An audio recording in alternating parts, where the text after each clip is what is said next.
আজ যে স্যার লক্ষ লক্ষ ছাত্রের ভরসা, একসময় তিনিও ছিলেন ঠিক তোমার মতো একজন সাধারণ পরীক্ষার্থী।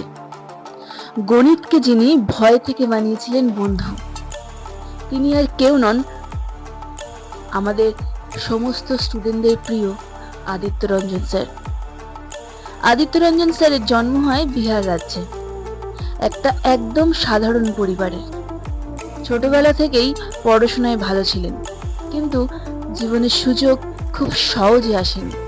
টাকা, রিসোর্সেস, বড় কোচিং, সবকিছুরই অভাব ছিল তার জীবনে।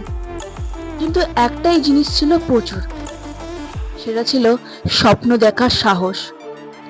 স্যার নিজেই বহুদিন গভর্নমেন্ট জব আর কম্পিটিটিভ এক্সামের জন্য প্রস্তুতি নিয়েছেন। সেই সময় তিনি একটা জিনিস খুব গভীরভাবে লক্ষ্য করেন, বেশিরভাগ ছাত্র গণিতকে ভয় পায়, কারণ কেউ সহজ করে বোঝায় না গণিত। এই ভাবনাটাই তার জীবনের দিশা বদলে দেয় একদিন। খুব সাধারণভাবে পড়াশোনা শুরু করেন আদিত্য রঞ্জন স্যার। ক্লাসে ছাত্র কম, পরিচিতিও তখন হয়নি, কিন্তু বিশ্বাস ছিল, আমি যদি একজন ছাত্রকে ভয়মুক্ত করতে পারি তাহলেই আমি জিতে গেছি। তিনি প্রমাণ করে দেন, গণিত কঠিন নয়, বোঝানোর পদ্ধতিটাই আসল। এরপর শুরু হয় ডিজিটাল যাত্রা। ইউটিউব আর আনএকাডেমি প্ল্যাটফর্মে তার পড়াশোনার স্টাইল দ্রুত জনপ্রিয় হয়ে ওঠে।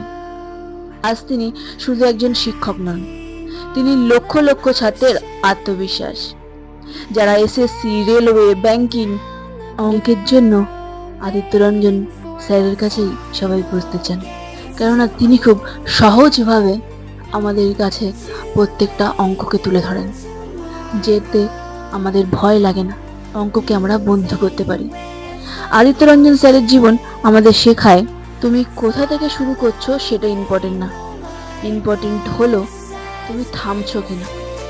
আর যদি তুমি দুর্বল হও তাতে সমস্যা নেই, কিন্তু যদি হাল ছেড়ে দাও সেটাই তোমার আসল হার। এই ভিডিওটা যদি তোমাদের একটু হলেও অনুপ্রেরণা দিয়ে থাকে তাহলে লাইক করো, শেয়ার করো, আর কমেন্টে লেখো আমি পারবো। কারণ একদিন তোমার গল্পও কারোর জীবনের অনুপ্রেরণা হবে।